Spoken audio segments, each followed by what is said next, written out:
नमस्कार दोस्तों।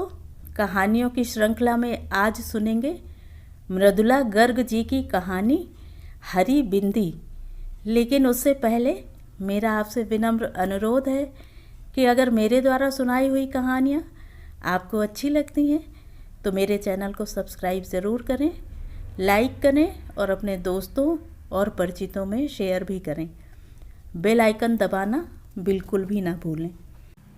प्रस्तुत कहानी में मृदुला गर्ग जी ने स्त्री के मन के उल्लास एवं स्वतंत्रता से जीने के मनोभावों को व्यक्त किया है। तो आइए सुनते हैं कहानी हरी बिंदी। आंख खुलते ही आदतन नज़र सबसे पहले कलाई पर बंधी घड़ी पर गई। सिर्फ 6:30 बजे थे। उसने फौरन दोबारा कसकर आंखें बंद कर लीं और इंतज़ार करने लगी कि अब पलंग चरमराएगा और आवाज़ आएगी, उठना नहीं है क्या? पर जब कुछ देर चुप्पी बनी रही तो आंखें खोलकर देखा, बिस्तर पर वह अकेली है। अरे हाँ, रात ही तो राजन दिल्ली गया है, याद ही नहीं रहा। तो अब उठने की कोई जल्दी नहीं है। उसने ढेर सारी हवा गालों में भरकर एक लंबी सांस छोड़ी और पूरे बिस्तर पर लोट लगा गई। दूसरे सिरे पर जाकर मुंह पर बांह रखकर लेटी तो कानों में घड़ी की टिक टिक बज उठी। वह मुस्कुरा दी। उसे कलाई पर घड़ी बांधकर सोने की आदत है। रोज राजन चिढ़कर कहता है, यह क्या सारी रात कान के पास टिक टिक होती रहती है, इसे उतारो ना। उसने मुंह पर से बांह हटा ली, तकिया खींचकर पेट के नीचे दबा लिया और लंबे चौड़े पलंग पर बाहें फैलाकर औंधी लेट गई।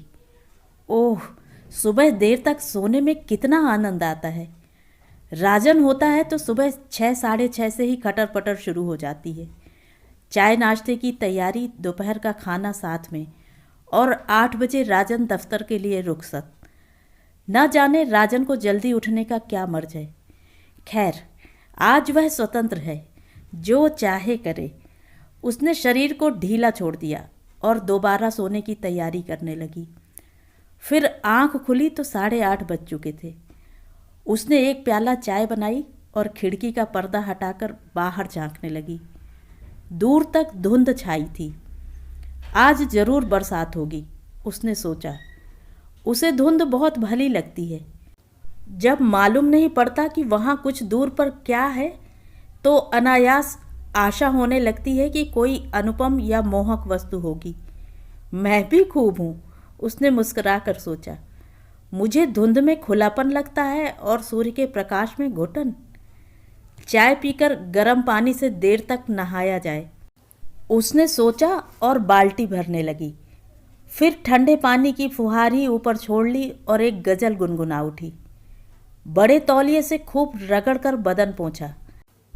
आज एक अद्भुत स्फूर्ति और उत्साह का अनुभव हो रहा है।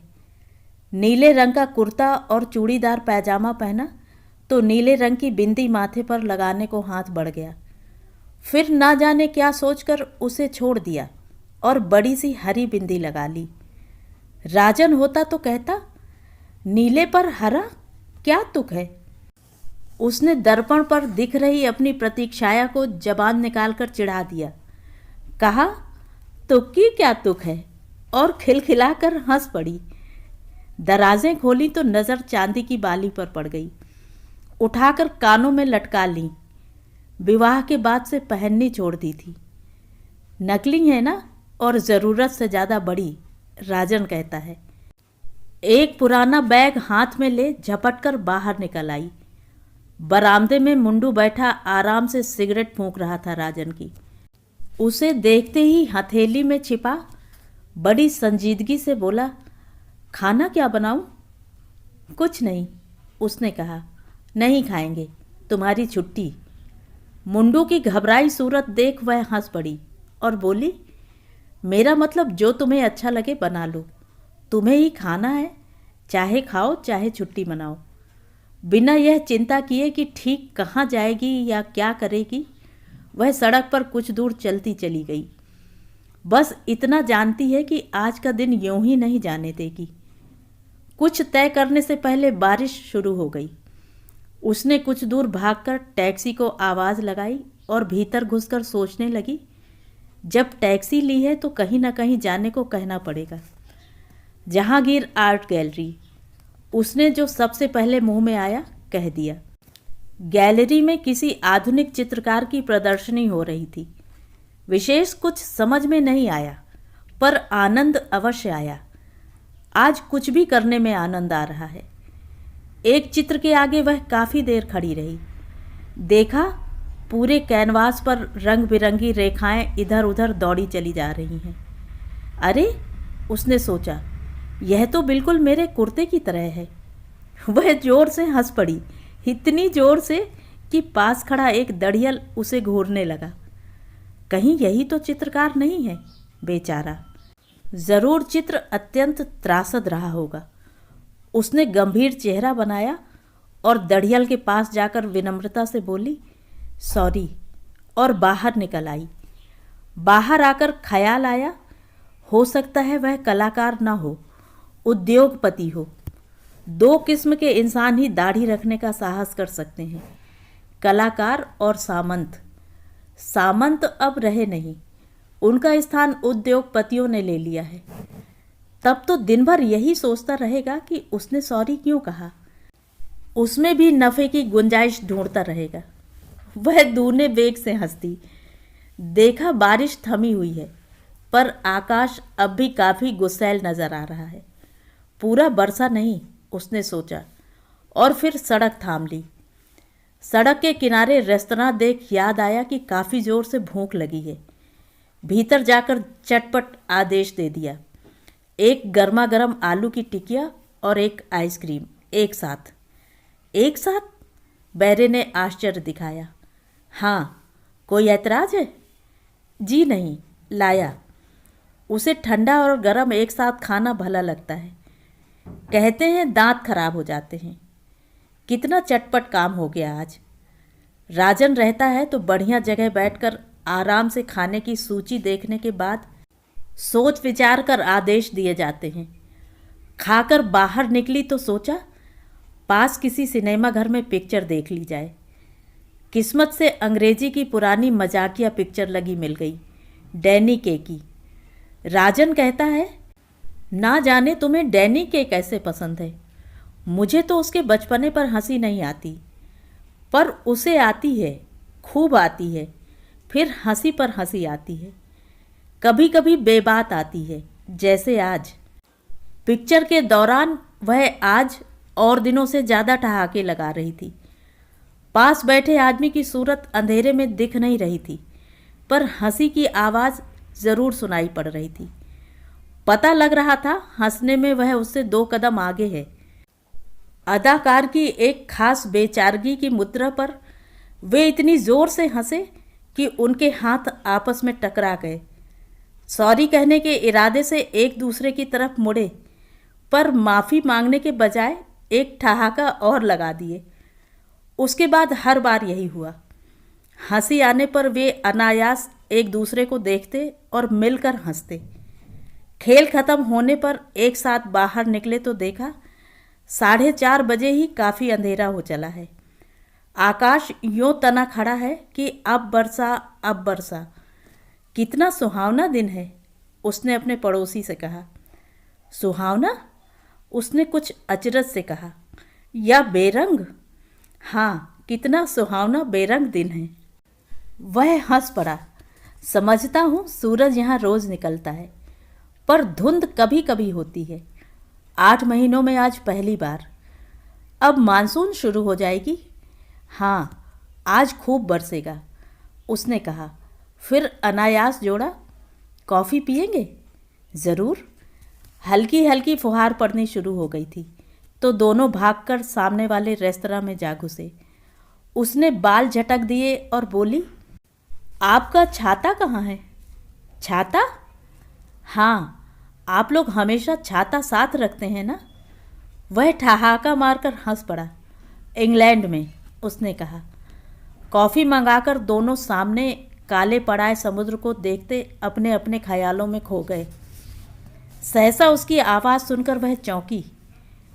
आप क्या सोच रही हैं, यह जानने के लिए पेनी का खर्चा करने को तैयार हूँ, वह कह रहा था। दीजिए, उसने हंसकर कहा। उसने निहायत संजीदगी से जेब में हाथ डाला और एक पेनी आगे कर दी। उसने उसे हथेली में बंद कर लिया। बतलाना सच सच होगा।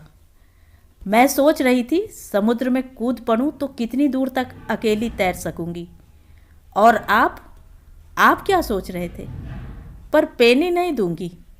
उसने मुट्ठी कसकर बंद कर ली, जैसे उसमें किसी आत्मीय का दिया उपहार हो। बुरा तो नहीं मानेगी? उसने पूछा। नहीं, उसने कह दिया, पर दिल बैठ गया। अब वही घिसी पिटी आशिकाना बातें शुरू हो जाएंगी। मैं सोच रहा था कि बारिश बढ़ जाने पर यहाँ से बोरली तक का टैक्सी भाड़ा कितना लगेगा। वह जोर से हंस पड़ी, दुर्भावना से नहीं, हर्ष के अतिरेक से। मुझे रास्ते में छोड़ते जाएंगे तो आधा, उसने कहा। बहुत खूब। उसने यह नहीं पूछा कि वह रहती कहाँ है। उसे लगा जीवन में पहली बार ऐसे इंसान के साथ बैठी है जो यह नहीं जानना चाहता उसके पति हैं या नहीं, और हैं तो क्या काम करते हैं। समुद्र के जल पर गिरती वर्षा की बूंदें कितनी अच्छी लगती हैं, उसने कहा। हाँ। कुछ देर दोनों चुप रहे। प्रशांत महासागर पर जब जहाज जाता है तो उसके अग्रभाग से चिरता जल चांदी की तरह चमकने लगता है, अतिथि ने कहा। क्यों? शायद फॉस्फोरेंस के कारण। आपने कभी नहीं देखा? नहीं। मौका मिले तो देखिएगा। आप बहुत घूमे हैं? उसने हल्की ईर्ष्या के साथ पूछा। बहुत। वह याद करके मुस्कुरा रहा था। सबसे अच्छी जगह कौन सी लगी? जब जहाँ हुआ। वह हिचकिचाहट के साथ मुस्कुराया। पता नहीं वह समझे या ना समझे। वह हामी में सिर हिलाकर मुस्कुरा दी। उसने देखा कॉफ़ी खत्म हो चली है और बैरा बिल लिए आ रहा है। बाहर वर्षा थमने लगी, धुंध भी छट रही है। नहीं, धुआंधार नहीं बरसेगा। वह संकेत झूठा निकला। अब धुंध हट जाएगी और वही तेज प्रकाश वाला सूर्य निकल आएगा। बिल आने पर उसने उठा लिया और कहा, न्योता मेरा था। अतिथि ने बहस नहीं की। शुक्र है। उसने सोचा, पैसे देने की जिद करने लगता तो सब कुछ बिखर जाता।